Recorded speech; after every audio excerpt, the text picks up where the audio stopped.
Hello, everyone, and welcome to the Canadian Bowler Show. I'm Michael Patulli, today joined by Daryl Fitzgerald, and we have a special guest with us today, John Rednall. Thanks for joining us, John. That's my pleasure. Good to see Daryl and Michael. So the one thing we like to do whenever we start out an interview is essentially give you the floor, sort of allow you to explain who you are and sort of how you relate to bowls. So the floor is yours, John. Okay, well, I'm John Rednall, and I started bowling competitively at the age of 14. Although I was a frustrated 14-year-old because I'd actually wanted to play before that. And in those days, the age limit in England was 14, and I'd wanted to play a lot sooner. Probably, age 7 was when I really wanted to. But my parents were both bowlers, my grandparents as well, and started at a club in Stowmarket where I live now, which is the Rookery Bowling Club. And my father had been secretary and president and things like that. So learned to play on what they called the turf bed, which was just the spare bit of grass in the corner, and collected up the pensioners' bowls, and didn't have a set of my own at that time, and I used to play on there. And then at the age of 14, started to play legally, if you like. Started to play indoors when I was 16, and got into the England team when I was 23. So county team at 17. Luckily won a couple of national and a British Isles title, and got into the what was a brilliant England team at that time at 23 years old, and I was the youngest. Now I'm the oldest. I can probably make a list of all the people that you've played with. Some of the best of the best from England: Tony Alcock, David Bryant, John Bell, just to name a few. And you've played at the highest level in England and internationally. Do you have any particular one highlight that stands out as something that you just cherish? Yeah, I think the most cherished highlight, Daryl, really was the England debut, which I guess a lot of people would say. And I was very fortunate. I was selected with the great David Bryant. And this was in the International Series of 1987 in Llanelli in Wales. And I suppose the cherished moment really was the fact that David Bryant really did look after me. I think he realised that I was a nervous newcomer. And I'd met David, strangely enough, when I was 9 years old. My birthday present was to go and watch David Bryant playing in an indoor national championships. And I spoke to him then and got his autograph at age 9. And then I played against him at the Preston Guildhall in the UK singles in 1985 and was lucky enough to win on that occasion. And so I knew David already, but he was great. We were... we didn't have a team bus in those days, and he offered to drive me to Stradley Park, Llanelli, for the first match, and so we got into his car and had a chat about international bowls and things, and then he said, right, we'll go for a walk around the park, and I think it was just really to relax me, and he was actually number 3 in a ring skipped by David Ward, who I played indoors and outdoors in the England team with for many years, probably over 60 games, I think. And David was a really calm, cool customer. He was a bomb disposal officer in real life, just as cool on the bowler's green. And our trademark really was we never played the same mat position or jack length twice. And it was a leads nightmare. People used to say, how on earth do you lead for this guy? We'd have the mat up to the minimum distance mark one end and full length the next, and mat back and short the next, and never played the same distance twice. So David was a skip. And then the number 2 in that rink was an ex-Bristol City footballer called Peter McCall. And I hadn't met Peter before, but it was a great rink to play in. So yeah, that was a fantastic debut. In probably just the rink that I would choose to go into, I think. It's amazing. That's a fun story to to get there, sort of the debut and just the names involved and everything. I imagine that would have been a fun experience. When we're talking about your experiences, so you're the first player outside of North America that we've interviewed that's actually played bowls in Canada. So you were on Oh, the right. English team that was at the 1994 Commonwealth Games in Yeah. Victoria. So how was your experience at the Commonwealth Games in Victoria? Well, I played with John Bell, who you just mentioned. The number two in the fours was my club mate from Ipswich, Roy Cutts, and Wyn Richards, the great Wyn Richards, the Welsh Englishman, was number three in the fours. And I mean, I loved every moment of it because I'm not just a bowler. You know, I do a lot of running. I love sport in general. It was an opportunity to be a huge multi-sports event with people that I'd just seen on the television. You know, the likes of Linford Christie and Denise Lewis and Diane Modal. We just had the Athletes Village at Victoria University, and we had day trips out. We had a trip to Souk. I remember. Does that ring a bell? The sort of First Nations village. Yep, And various sort of day trips as a whole team, which was just an eye opener. You know, to be on the same bus as, you know, the runners and the weightlifters and the shot putters, and you know, it was just fantastic. And I used to go out jogging in the morning, and I'd be jogging, you know, down the same road as people that were real runners. So that was great. Yeah, I just loved the whole experience. And the Commonwealth Games, I suppose, was different then in that the bowls was full length games. I think we played full 21 ends and I think we played 10 matches in the group. Wow. And we finished third. I think we needed to win the last game from memory against Zimbabwe to get into medal positions, and Zimbabwe just played brilliantly, and we didn't make it. But the whole experience, I loved the area. I loved the wildlife. I mean, we saw orcas and, you know, and all the sorts of things that I hoped that I would see. So it wasn't just the bowls that I loved; it was the whole Commonwealth Games experience, really. That's awesome. The club is still going strong. You can see the remnants of all of the Commonwealth Games stuff still around there. So it's really neat to see, for sure. It was so well done, and you know, you could flag down the taxis, and there was the Clewick mascot and all the badges that you could collect. And I look back on it now, I think I've still got the Commonwealth Games blazer and the shell suit, which is pretty out of date now. But yeah, things that you don't part with. Absolutely. So your daughter Catherine came on the show and did an interview with us, which was awesome. Yeah, I watched that. Yeah. She's been one of the top bowlers on the World Bowls Tour for some time now, and she's also one of the most decorated women bowlers to play in the WBT.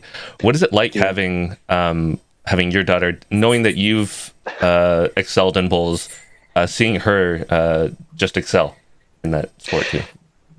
Yeah, I think like any proud parent, you know, it's what you always hope for, and the chances were that, you know, I suppose the chances were that she would play bowls, but she came along to the junior bowlers classes that I held at Ipswich and District Indoor Bowling Club. I did that for about 14 years, and Catherine came along really just to watch to start with. And at the age of, I don't know whether she was 5 or 6, but she came onto rink 1, indoor green, and said, could she have a go? And her first delivery was just like somebody that had been playing for years. And she was quite petite, quite diminutive, and the furthest that she could get, even with small bowls, was the sort of minimum length jack mark, the 23-metre mark. But it wasn't long, really, until she got the more strength and the timing, which was crucial. And after that, you know, sort of age 7, aged 8, she was playing full-length jacks indoors without any problem at all.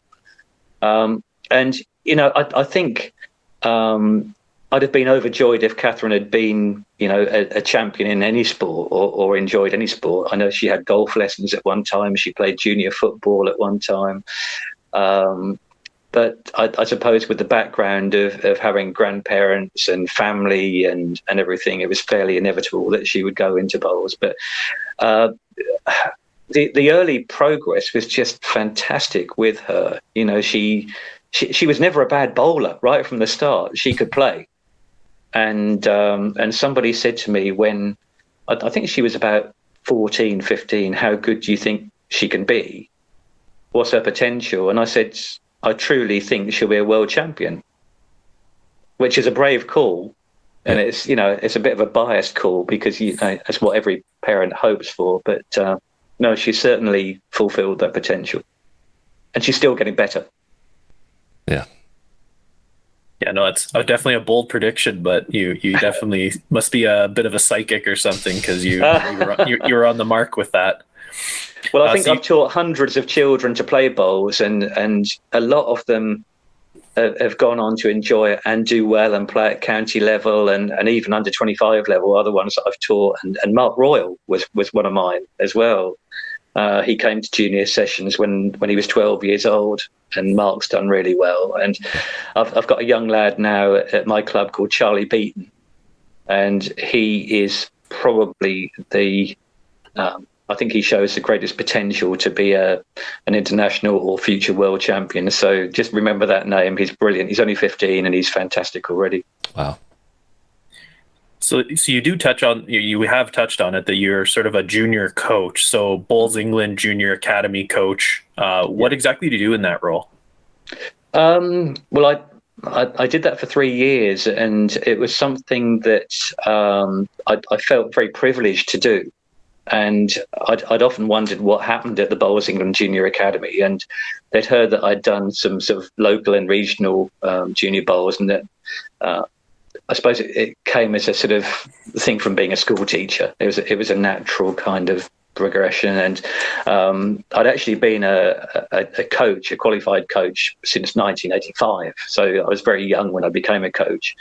But I think what we did at the academy was lots of things that are actually current now that I've done when I coached the Commonwealth Games squad a few months ago, and it's things like the warm-ups, the stretches, the coordination exercises that I do with the kids at the academy, and I always try and get their parents involved as well. So we do them on the green, but we do them on the end rink and say, it would be great if the parents joined in as well, and then things like working on their delivery actions, their technique, without being too prescriptive, but just if they come to you and say, I've got a preference for my backhand or whatever, and I'll say, well, why? And we'll try and analyze it and watch them, and then also the educational kind of psychology side as well, of saying what are your aspirations as juniors, who are the role models, who are your heroes in the sport, who's helped you most at your club and so far in your career, who's helped you, how have they helped you, and we're very lucky we've had Martin Sector and Nicola Bow, who are the junior team managers that have come to those things as well, and Mal Evans, who's the director of coaching. So that's, it's gone well, and I think they're doing it slightly differently this year in that they're having an ID Junior Day where county associations can put forward names of coming under 18-year-olds, and I think they're going to take up to 75 children that day in Leamington. So I'm not actually involved in that this year, but it sounds like a good pathway. So I normally ask this of people who have transitioned from playing to coaching. Which one did you like the most, and which one is more stressful, the coaching or the playing?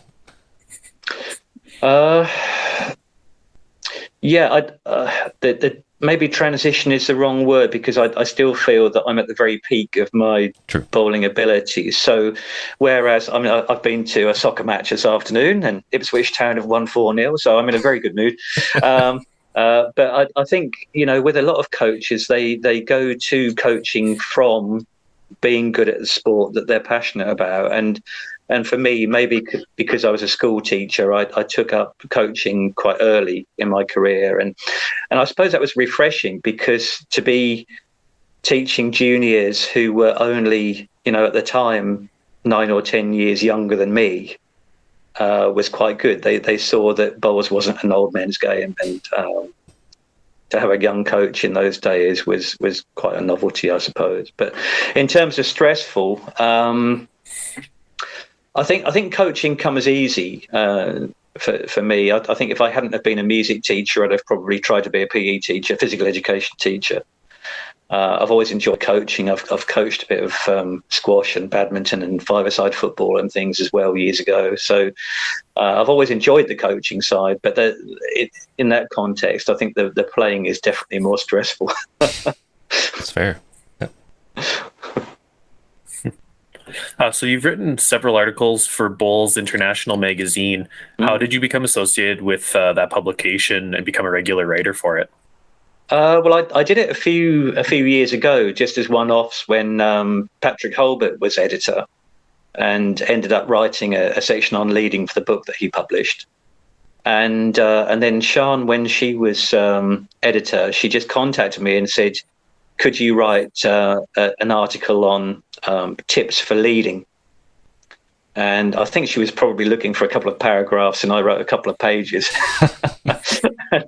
And she said, "Oh, have you done this before?" And I'd actually also written for an urban and provincial newspaper for 7 years. I had a double-page bowls article every week for 7 years in the outdoor season.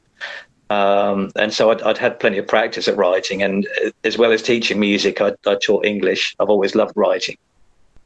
And so when Sian said, "Oh, this is good," I said, "Well, I'll always do more," and ended up doing a monthly column now. So and it's great fun. So Mike and I have been reading, obviously the magazine, but also the columns that you've put out. And one of the reasons we're so excited to have you on the show was to ask your opinion based on one of your columns. So Yeah. there's tons of talk about change in the game. There's a lot of talk now of things happening in the UK, but worldwide, Commonwealth Games especially, that bowls needs to change, bowls needs to modernize, shorten games, all the stuff that comes with that. And you wrote an article specifically on the fact that you don't see it the way that it's being kind of broadcast right now, that everything needs to change. Perhaps share your thoughts on that and what your article was written about. Yeah, I think the introduction to all that really is that for anybody who's been in the sport as long as I have, you kind of build up this bank of treasured memories, and also the nostalgia that goes with it. And I don't think I've ever been a kind of stick in the mud who resents change at all, because I think I've always wanted bowls to change for the right reasons, and particularly to look a more athletic sport. So I've always advocated that the colourful kits and the shorts, and probably, I was saying that years ago when we were still playing in, ties and white shirts and so on. I think that the blazer issue is a strange one, because a lot of the critics of various organisations, county and national, blame the blazer brigade for not wanting change. And actually, I don't know how much you two watch soccer, but you watch the Premier League football teams and they arrive to the games in blazers and ties. So, I think whilst the playing kit needs to be as athletic and appealing and colourful and a bit of razzmatazz and to make us look like a sport, I think maybe there is a place for blazer and tie, and I know that Kirk Smith, the England manager, agrees with that as well. But maybe not at club or county level. these days. But as far as the format is concerned, I think I was quite outspoken on that one. And there's a school of thought that says that bowls will only appeal particularly to youngsters if we play shorter formats. And I've taught, as I said, I've taught hundreds of kids to play bowls, and some of them now are in their 20s, late 20s, early 30s even. And they've always they've just enjoyed the full-length formats, the 21 ends of County Fours and Middleton Cup, which is our national inter-county competition, which is really prestigious, and the ladies' equivalent of that, the Johns Trophy.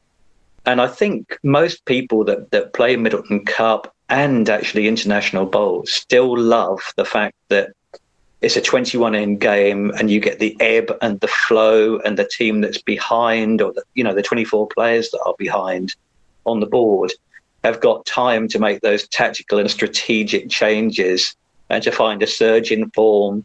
And the long game suits that. It's the only time really when you get that long comeback overall over 6 rings. So I think that's great. I also love short formats. I didn't want people to think that I didn't like short formats. I think the formats at Potters are great, but it's done for time and it's done for television. Probably the only bit that I disagree with is respots. I don't like respots. I think you look at the best drivers in the world, the David Bryants, the Peter Bellises, respots have maybe taken that aggression away from the game, and it's become perhaps more scientific in covering the respots and things like that. But I think my argument was that there are some people that think that bowls will only survive if everything is short formats. And I think there's a place for short formats, but I also think there's a place for long formats as well. And to create this kind of myth that bowls will only survive if we play 15 ends or 2 bowl triples and things like that, or sets, is just wrong, because I actually think there's a place for all of those things. I like bowls to be this kind of veritable banquet of different formats, where, a bit like cricket, we have the 2020 cricket, we have test match cricket. And I think there's a place for all of those formats. And certainly I'd be sorry if the long formats were lost, but it looks as if that's going to happen. Yeah, like Daryl and me both are fans of the more purist traditional game where you can play the longer ones, and as you say, the ebbs and flow in a game where you can see a huge comeback, or a 25 point, 21 point singles game where someone could be up big and then 2020 type of a thing. And it definitely has. Well, going back to the Commonwealth Games in Victoria, I remember that was when singles was 25 shots up, wasn't it? I think so, yeah. And we adopted that nationally as well for, I don't know for how long, a season or two. But I think those people who like the pure game of fours at we have a wonderful kind of variety of events to play in England. So there's a competition which is called the National Double Fours, which is exactly what it is, two fours, and that's 21 ends. And that leads into Middleton Cup and England trials and the full 6 ring series. And those people that play Middleton Cup and the traditional 6 ring series, I think they just love that format. It's not to say they don't love the shorter formats as well, but I just think that is the purest game there is. And for me, I've played 101 games for England outdoors and 42 indoors. And I've been a lead in every single one of those games, and I've never ever wanted to play anywhere else. But to lead with 2 bowls in a 21 end game for your country is just, you can't beat it. It's just the most prestigious type of format there is. So one of the changes that's coming up, I guess, with Commonwealth Games immediately is they're changing the colors, or having different set colored bowls for each nation. What's sort of your thoughts on having like the set colors and making that a part of the game going forward? I think it's something that should have happened years ago. I know we've had self-adhesive discs and different colours and things, but actually, the sport has cried out for um, 2, 3, 4 players, or even 24 players in an international series. I mean, wouldn't that look great to have a 6-rink international series with 2 contrasting colours? Yeah, I'm absolutely for it. It has thrown a few issues up, and I know when I was coaching the Commonwealth Games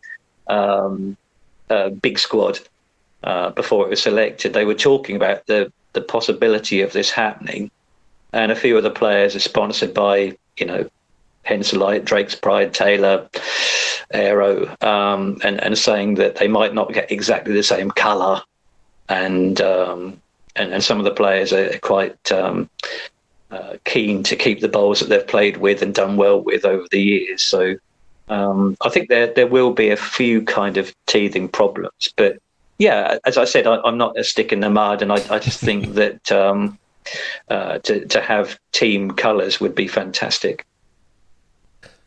Going along with the Commonwealth Games, how excited are you to have the Commonwealth Games in England and have bowls as a big event there? Yeah, I'm just excited about having the Commonwealth Games, full stop. As I've said, I'm just a lover of Commonwealth Games and Olympic Games, and I will be glued to, not just bowls, but to particularly the running. I just think that the athletics is great to watch. And I think in terms of being fortunate enough to have a Commonwealth Games on home soil, obviously it puts bowls in a shop window. I remember when I watched the last Commonwealth Games in Australia, I've got the lasting memory actually of a lot of the Aussies turning up who'd been in the ballot for tickets for different sports and didn't get the sport that they actually applied for and got lawn bowls, and they absolutely loved it. And I sat next to some men and women high up in the stand who were probably in their sort of mid-20s, and they enjoyed everything about the occasion. They enjoyed the lager particularly, but they enjoyed watching, and they supported very patriotically. They supported Australia even though they didn't know what the rules were of the game, what the objectives were, but they watched and they soon got the hang of it. And I remember hearing one of them saying, well, I can't wait to have a go at this. And that's what we want from Commonwealth Games on home soil. We just want people that have maybe not played or watched bowls before to have that opportunity. So, yeah, it's a brilliant chance, yeah.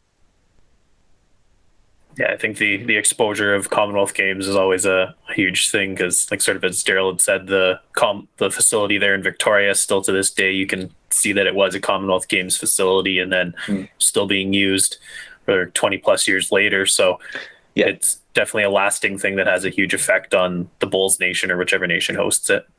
Yeah, and I think Birmingham is a very good city for the Commonwealth Games, full stop. I particularly like Birmingham as a city, and I think they will do it really well. So one of the other reasons we wanted to bring you on the show is there's been a fair bit of, I guess, sort of an uproar almost about the British Isles test series and sort of the changes that have been occurring there over the last year. So sort of the big back and forth, and every different country's almost put out a statement, it seems like, over the last few months about what's happening and what their role in the whole thing was. So we sort of wanted to get someone from the UK's perspective on what's happened and sort of how you think it's been managed so far. I think it's as clear as mud. The first that I heard really was from Ian McClure of Ireland. And as I said, I first started to play for England when I was 23, and the Ireland team had a lot of guys in their 20s, early 20s when I was, and they. So I've grown up with playing against them for years and years, and Ian McClure was one of them, and he contacted me and he said, we've heard this rumor that the 6-ring traditional format is going to be axed, and what do you think? And I just said, well, I am a true advocate and stalwart for the reasons I've given. of a six-ring international series being the absolute pinnacle. I was 9 years old when I realised that I wanted to be an England international bowler, and that was my biggest ambition. And teaching some of these kids at the academy and so on, their biggest ambition is to play for England, and some of them will do that. But certainly for this year, the changes made to the junior series, I don't know whether they're temporary changes or whether it will grow again, but it's been cut down to 12 men and 12 women, the juniors. And then the press release that we had from Bowls England the other day said that the six-rink format doesn't mirror the Commonwealth and World events. And with World Bowls being every 2 years, there isn't a place for the six-ring series. So I would argue that there is. I think there's a place for both. I think there's I remember the centenary test matches, and I played in those and really enjoyed them. And we played pairs, triples, fours, and singles. And so my view is that it would have been good to retain a format that's been in existence since 1903, but also to bring in the test match formats as well. I mentioned some of the other clubs, some of the other formats that we have. We have a competition called the National Top Club, which my club, Felixstowe, Suffolk, has been lucky enough to win twice. And in that we have a 2-bowl singles, a 4-bowl singles, a pairs, triples, and fours. And you have to win 3 of the 5 events to win the tie. And it's absolutely great. It's a fantastic format, which I guess mirrors more the Commonwealth Games and World format. But I just don't see why we can't do both. So I've, the various statements that have come from the different countries. I read the other day that Ireland and Wales had decided not to take part. I don't know if you've heard that as well. Yep. It's so it looks like just being Scotland and England, and that's a great shame, real shame. Yeah, it's been interesting. My because I troll social media for posts about bowls and what's going on, but ever since I clicked on one of the messages about the British Isles, it's just been a flood of comments and posts and petitions and letters coming out from the various countries. It was sad to see that a couple of the countries said, if this is the way it's going to go, we won't take part. Yeah, I think, Daryl, you have to just, I think most international bowlers love any format they play. They just love the sport, and to play against opposition from a different nation is great at any point. Whether it's junior or, I remember Catherine playing under 18 for England against Scotland and Wales and Ireland, and that was awesome. The standard was just incredible. My big worry about it going down to 12 men and 12 women for the juniors is obviously that it was 24 men and 16 women, because they played 4 rinks in the women's. So immediately there will be fewer places up for grabs, and that could mean that fewer juniors will say, well, we won't, or they will say we won't bother. So, some juniors potentially could be turned off because they realise that they stand far less chance of meeting their aspiration, if you like. So with this event being on shaky ground, do you see there an opportunity for maybe not necessarily the national bodies, but someone or somehow there being an event created to replace this in some way? I really think that could happen. I think the strength of feeling from certainly the Irish lads, I haven't spoken to any of the Welsh. I've seen some of the Facebook comments on it, from people like Robert Wheel and John Price, and people who are not current Welsh players, but they all say the same thing. It's just they've got so much sentiment and so much love of the friendships and the great moments. You mentioned the people that I've met. Yeah, I've played with. I've played in an England team with the likes of John Bell, Tony Alcock, David Bryant, David Cutler. The list goes on. But also to think that I've had the privilege of playing against the top Scots like Willie Wood, Alex Marshall, Paul Foster. Again, the list is huge. And the great Irish boys and the great Welsh ones, and the likes of Peter Bellis and Ian Taylor. I remember leading against Ian in the Commonwealth Games, and people on the world stage, and that's come from leading for England with 2 bowls. My elevation into Commonwealth Games and World Championships was because the selectors deemed that I played well with 2 bowls in a 6-ring series. So it was a platform, it was a stepping stone, but it also was full of great experiences of playing with and against the very best in the sport. My heroes, actually. Yeah, I really felt it was a shame. Like, I've played internationally myself, and Team England, we bonded with pretty considerably when we were in Hong Kong. We had a young team from Canada with them, and all of them had gotten their starts like in that series. So I see like the history part of it is a huge factor that a lot of people are pretty up in arms about. I guess you say the sentiment behind it. And then I think the one that for me really is it's going to limit the potential to make that national team or make that leap to the national squad. You talked about it yourself, and we kind of related.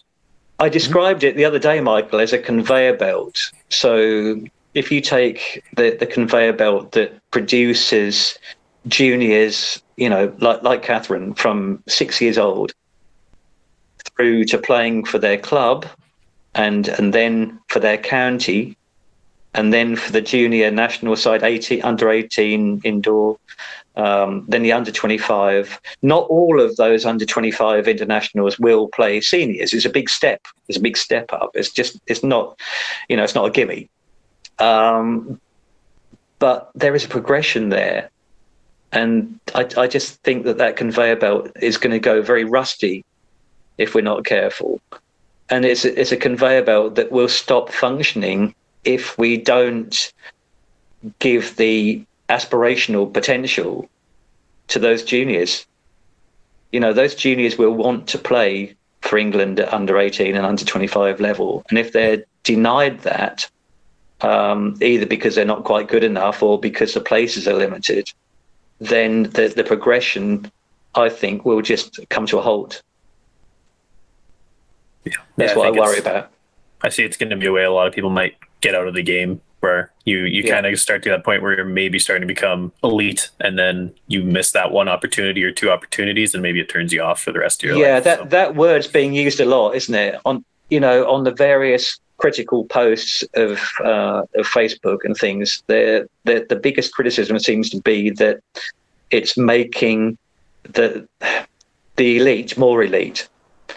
And in any sport, you will have the best players that are a level above anywhere else. But one of the joys of the 6-ring series is that if I play for England and I play against Scotland, I could be drawn against Alex Marshall, Paul Foster, any of their Darren Burnett, any of their so-called top elite.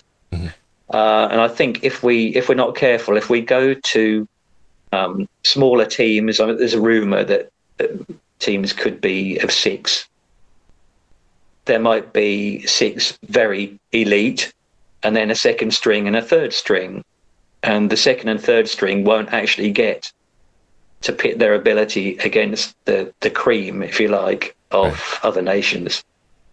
They would only be playing against a second and a third tier.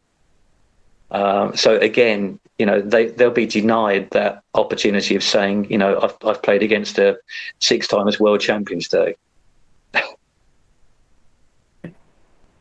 Yeah, no, definitely the exactly how I see it, and I'm glad I got someone else sort of.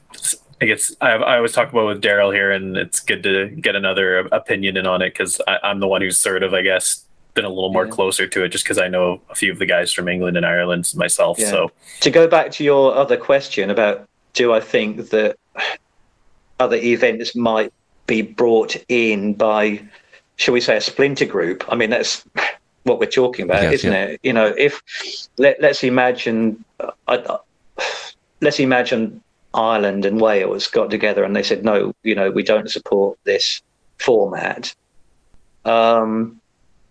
I suppose it's feasible that you could have a nostalgic, sentimental kind of ethic that brings about a six-ring series between nations, not under the auspices of British Isles Bowls Council or World Bowls, but maybe just a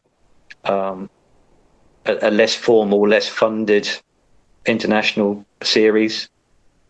I mean, I played in the over 50s indoor internationals a few years ago, and it was great, you know, because you were playing against people that were not necessarily top internationals now, but had been.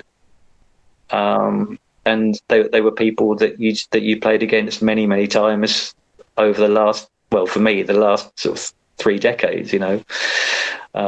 So I think it, in some ways, it would be great. It would be interesting if it did happen. I guess it would be self-funding. You know, if it wasn't run by an organisation, by a governing body, then players would have to play and pay for themselves, I suppose. But it would be nostalgic if it happened. Yeah. Yeah, things like that always come down to funding. So, Yeah. Yeah. but if people are passionate about it, I can see that being a thing. That'd be actually really neat to see if that actually that happens. I think the things that we mustn't kind of take for granted are the fact that Bowls England and Bowls Scotland in particular have made changes that were sincerely due to COVID. You know, there were changes to our national championships last year with the length of games and the number of bowls that you had and that kind of thing that were down to COVID in terms of wanting to get 3 games in a day and make them shorter and then of course that was one umbrella, the COVID umbrella, but there's also the umbrella of the Commonwealth Games and ring space and calendar space. So I think what we mustn't do is to jump to conclusions and say that anything that happens this year will be forever. True. Yeah, I think there's. So it's probably best. It's probably best if we just, you know, if we're patient and we hold fire and we don't fire too many bullets. And you know, we've got to say that COVID and Commonwealth have changed things dramatically. Yeah, the some of the changes to events, some of the events that just haven't gone on for a number of years, and not sure if they'll be back just because of funding and interest and calendar as well. It'll be interesting to see where everything falls after this year when supposedly everything starts to get back to some sort of a normal and progresses forward. And I mean, your opening question was about the changes to the sport, and it will be interesting to know if these changes do become life changing. What the uptake will be, you know, and whether more people are drawn to the sport because formats are shorter and so on, or not. You know, that the fact is that most active sports have been in decline for the last few years.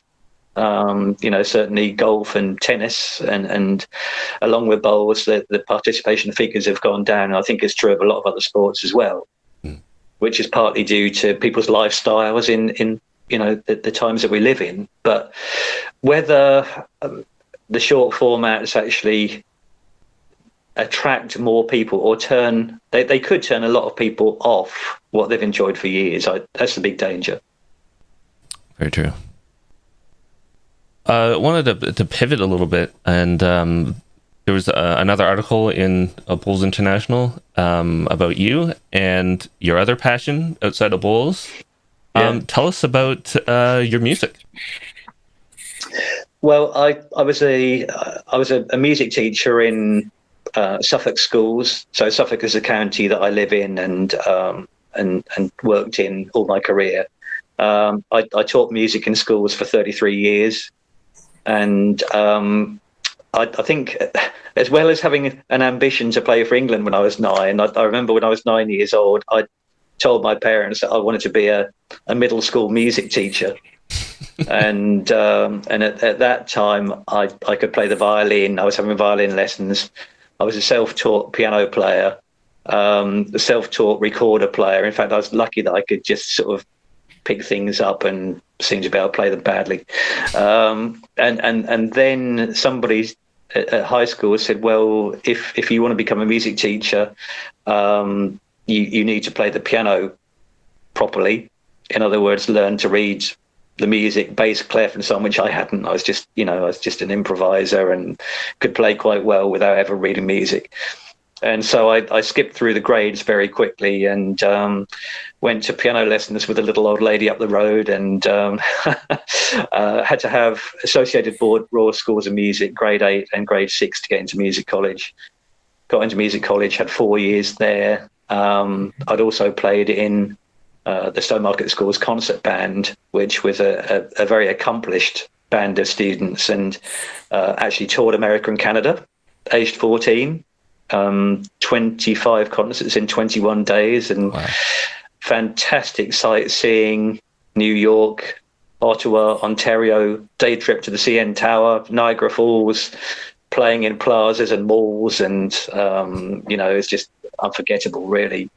So I went to music college and then teacher training at university, and I've taught so many different kinds of instruments. I know the last school that I was working at, I was teaching not just whole class violin and whole class ukulele and whole class guitar, but whole class keyboard. And I was teaching flute, clarinet, saxophone, cornet, trumpet, baritone, tuba, and violin in small groups. So, and composing has always been a love of mine. I studied composition at music college and churned out lots of stage musicals and productions and concert material for the schools that I worked in. And I still sing in 2 choirs, a very good choir, very classical choir, and 1 light music choir. And I play violin and electric violin in 2 contemporary folk groups. Wow. And then a couple of years ago, I had a great honour. I played with, you've probably heard of the Electric Light Orchestra, ELO.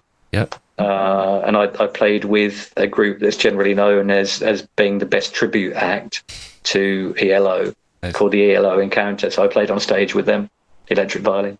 Wow.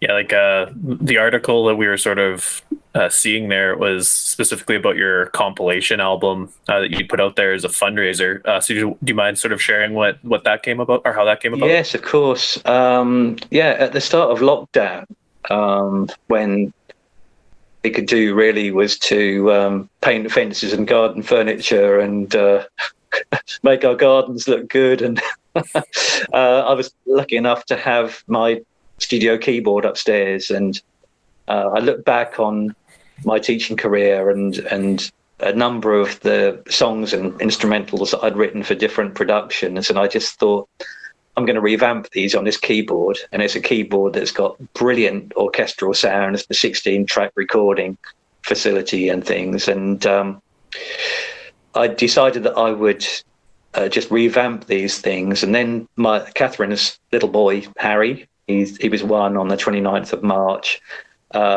Most people don't know, but Harry was resuscitated 3 times in his first few hours of life. And I decided that I would make all these things onto an album, and that I would sell the album for the special care baby unit at Norfolk and Norwich Hospital, where Harry was born. So, and it's gone really well. It's over £400 now to go to the hospital. So, that will be spent for whatever they choose in the special care baby unit. That's awesome. It's great to hear stories like that. I think what you're doing is definitely very admirable, and we hope it continues to go well. One question for you: How are mother, grandson, and grandfather doing now? Yeah, little Harry, aged 1, has made his debut at Nottingham at the English Indoor Bowling Association Championships. Catherine had just finished the Eton Trophy, which is the national inter-club 4 rinks of fours.